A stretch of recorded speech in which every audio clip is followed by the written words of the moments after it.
85 तो हमारा है, प्रोग्राम बंटवारा है, लेकिन नेतृत्व ना समझता। इस लाइन खींचने के बाद भी एक हफ्ता भी नहीं मिला कि परशुराम मंदिर का उद्घाटन करने चले गए और भाषा दिखाने लगे। अब भाजपा जब आसमान पर हो, हम उम्मीद करें कि रावण हमें उड़ देगा, तो हमसे मालूम तो कौन होगा। लेकिन समाजवादी पार्टी के नेता को एक गलतफहमी थी। आम जनता मिल जाने के बाद इनका ग्राफ बढ़ा। मुलायम सिंह जी 3 बार मुख्यमंत्री थे, अखिलेश यादव जी मुख्यमंत्री थे, 4 बार मुख्यमंत्री होने के बावजूद भी कभी भी इनका वोट का प्रतिशत 36.5% नहीं पहुंचा। 28% इनकी सरकार बन गई, 28 और 28.5, एक बार 29। मेरे जाने के बाद इनके वोट का ग्राफ 37.5% बढ़ा, 37% हो गया। लेकिन अपनी गलतियों से वो समाजवादी पार्टी का ग्राफ घटाते चले गए। बीजेपी जो बैकफुट पर थी, जो मान रही थी कि सरकार नहीं बनेगी, तो धीरे धीरे बढ़त हाथ से मिलती चली गई और वो फिर से सत्ता में आ गई।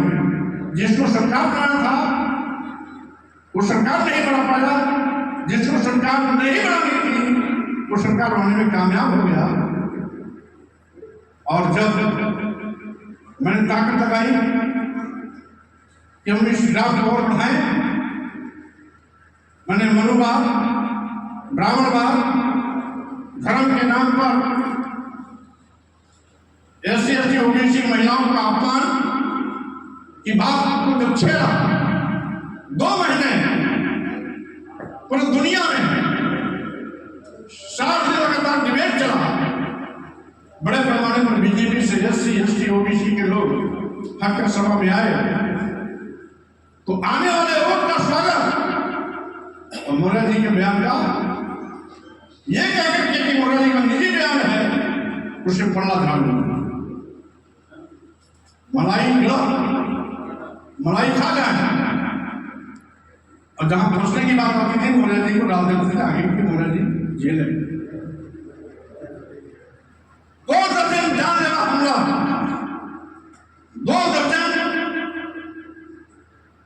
बार सुपारी दी गई, मेरे सिर काटने का, तलवार से चलवाने का, गोली मारने का, जुबान काटने का, हाथ काटने का, कान नाक काटने का।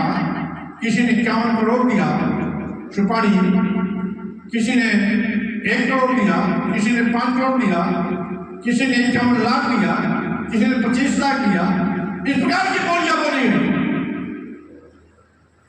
मैं अपने मिशन में आगे बढ़ता रहा, परवाह नहीं किया कौन धमकी दे रहा है, कौन सुपारी दे रहा है। लेकिन शाम हिंदू करने वाले लोग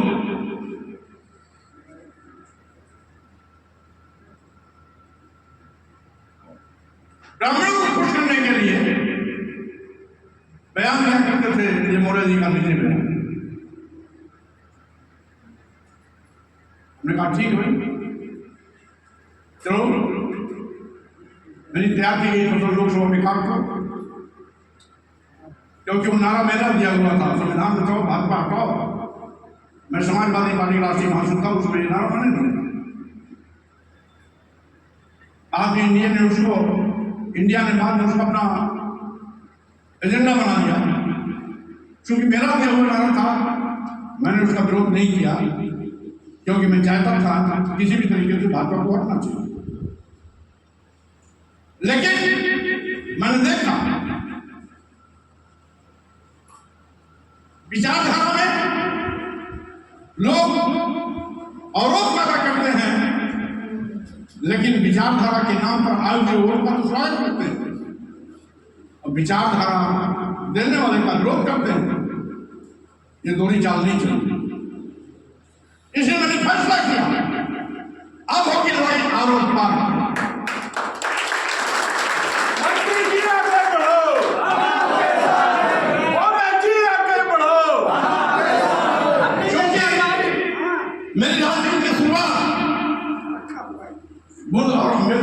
विचारधारा से रहा। मैं कभी भी कहीं भी रहा हूं, विचारों से समझौता नहीं किया। जब भी विचारों पर किसी लोग ने कोशिश की, मैंने पद प्रतिष्ठा सबको लाभ मारा। और साथियों, मेरी चाहत है कि हमारे महापुरुषों ने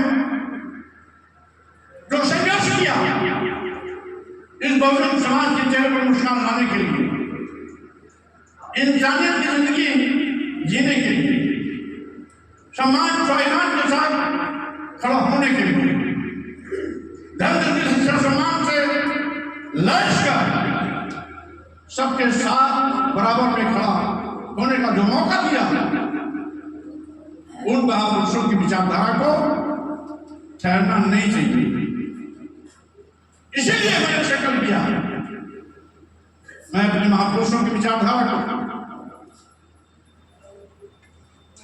उन तथागत दर्शन को, जो करुणा मैत्री बंधुत्व पर आधारित समकालीन समाज की रचना करता है, जिसका संगठन सम्राट अशोक ने किया था, आगे चलकर के हमारे सामाजिक संत गुरुओं ने इसको आगे बढ़ाया था। संत कबीर, संत रविदास, गुरु नानक जैसे लोगों ने इसी विचारधारा को आगे मजबूती प्रदान की। वही पर आगे चल करके ज्योतिबा फुले जी, छत्रपति साहब जी महाराज, बाबा साहब डॉक्टर अम्बेडकर, पेरियार स्वामी नायक, नारायण, संत गाडगे, आज महापुरुषों ने इस विचारधारा को आकाश तक पहुंचाया, ताकत लगाई। कभी रामचंद्र वर्मा जी ने, पेरियार रणजीत सिंह यादव जी ने, शहीद बाबू जगदेव कुशवाहा ने, तो मानव काशीराम जी ने इस मिशन को घर घर तक पहुंचाया। मानव काशीराम जी के बाद हमारे महापुरुषों का मिशन ठहर गया। मैं इंतजार करता रहा कि कोई ना कोई आगे आएगा, इस मिशन को आगे बढ़ाएगा। इंतजार करने के बाद भी जब मिशन को आगे बढ़ाने का कोई नहीं आया, तो मैंने कहा कि लंबा इंतजार महापुरुषों के किए गए पर पानी फेरने जैसा। इसलिए मैंने संकल्प किया कि अपने महापुरुषों की विचारधारा को अपनी जनता पार्टी के माध्यम से घर घर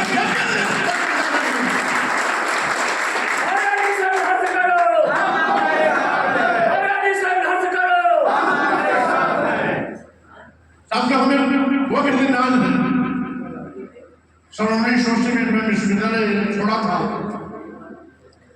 और विश्वविद्यालय छोड़ते ही मैं बंगलौर का प्रदेश वासी बन गया था। मानव काशीराम जी इलाहाबाद पहली बार आया था। मैं उनको रिसीव करने गया था स्टेशन पर, तेरी गुरु प्रसाद भगत एडवोकेट के साथ। अभी सागर साहब जिक्र कर रहे थे ना, याद है बहुजन समाज के पास भी बड़े पैमाने पर चौपहिए हैं, गाड़ियां हैं, ट्रैक्टर हैं, टालियां हैं, पक्के मकान भी हैं। लेकिन उस समय मैंने देखा काशीराम साहब आए, पैर में हमारी चप्पल थी। गुरु प्रसाद भगत सीनियर एडवोकेट थे, उनके साथ में मानव काशीराम जी एक रिक्शे पर बैठे और उनका बात से लेकर के मैं दूसरे रिक्शे पर मैं बैठा।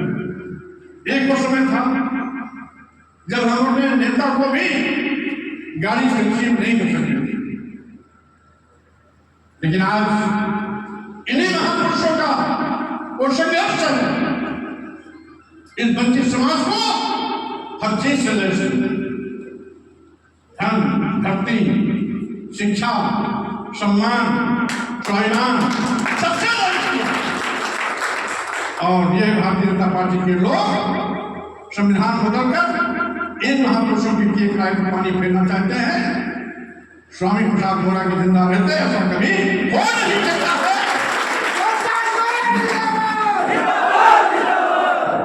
इसलिए साथियों, मैं कोई दूसरा बच्चा नहीं हूं। 6 बार मंत्रिमंडल में मैं रह चुका हूं, 3 बार नेता परिषद में रह चुका हूं, विधान परिषद में नेता सदन में रह चुका हूं।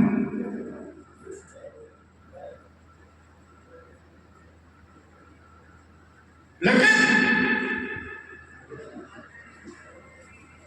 अगर हम सत्ता में रह करके अपने समाज की रक्षा नहीं कर सकते, बहुजन की रक्षा नहीं कर सकते, दलित आदिवासी पिछड़े की रक्षा नहीं कर सकते, तो कितना भी बड़ा मंत्री का पद क्यों न हो उसका कोई मान्य नहीं। आज भाजपा में भी तमाम बड़े बड़े पद पाने वाले लोग हैं, बड़े बड़े पद पर बैठे हैं, तमाम केंद्रीय मंत्री हैं, तमाम प्रदेशों में डिप्टी सीएम हैं, लेकिन उनकी हैसियत गुलाम जैसी, किसी का भी भला नहीं कर सकते हैं। और जो किसी का भला नहीं कर सकता है वो कितने बड़े पद पर क्यों न बैठा हो उस पर का कोई मतलब नहीं होता है।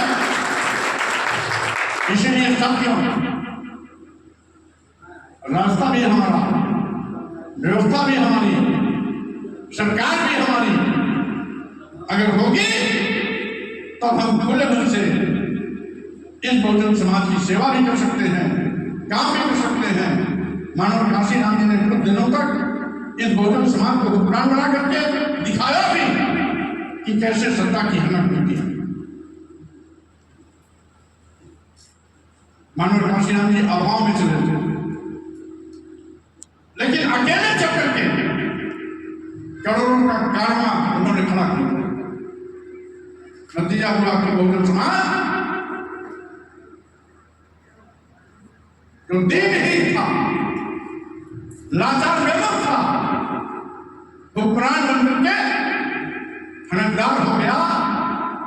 सम्मान स्वाभिमान के साथ तार छोड़ करके किसी के सामने चौके बन के खड़ा हो जाता था।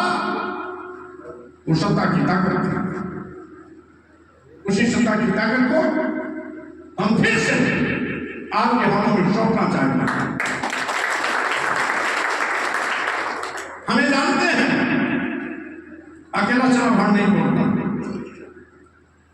मानव काशीराम जी अकेले चल के कुछ नहीं कर सकते थे जब तक कि उनके साथ जमात नहीं खड़ी हुई। जमात खड़ी हो गई, बहुजन समाज हुक्मरान बन गया। हम अभी निकले हैं। सम्राट अशोक, ज्योतिबा फुले बाबा साहब, डॉक्टर अम्बेडकर, मानव काशीराम जी उस कार्यों को आगे बढ़ाने के लिए हमें मानते हैं कि अकेले स्वामी प्रसाद मौर्य भाजपा को जमीन दूर नहीं कर सकते,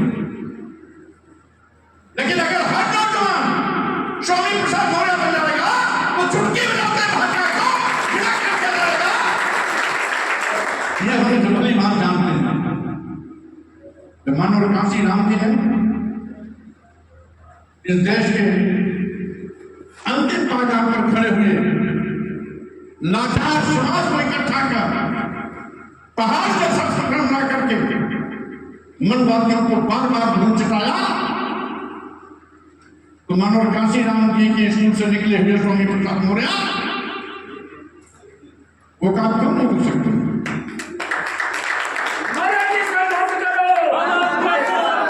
इसे साथियों, मुझे पूरा विश्वास है कि आप सभी लोग कभी अम्बेडकर नगर सत्ता का मुख्य केंद्र होता था। यहाँ के लोग मिशन से ज्यादा पहले से भी जुड़े हुए हैं। आज भी मिशन के तमाम साथी ऐसे हैं जिनके अंदर महापुरुषों का मिशन तो है, लेकिन उनके पास कोई प्लेटफॉर्म नहीं था। मैं प्लेटफॉर्म लेके आया हूं अपने उन मिशन के सभी साथियों को का स्वागत है, उनको आमंत्रित करता हूं। और आप लोगों से भी मेरा संदेश है जितने भी हमारे पुराने मिशन के साथी हैं, इधर उधर भटके हैं, प्लेटफॉर्म विहीन हो चुके हैं, उनको अपनी जनता पार्टी का प्लेटफॉर्म देकर माननीय काशीराम और बाबा साहब के मिशन को आगे बढ़ाने में आपकी इन शब्दों के साथ में मैं आप सबको बहुत धन्यवाद देते हुए अपनी बातों को विराम देता हूँ। जय हिंद, जय भारत।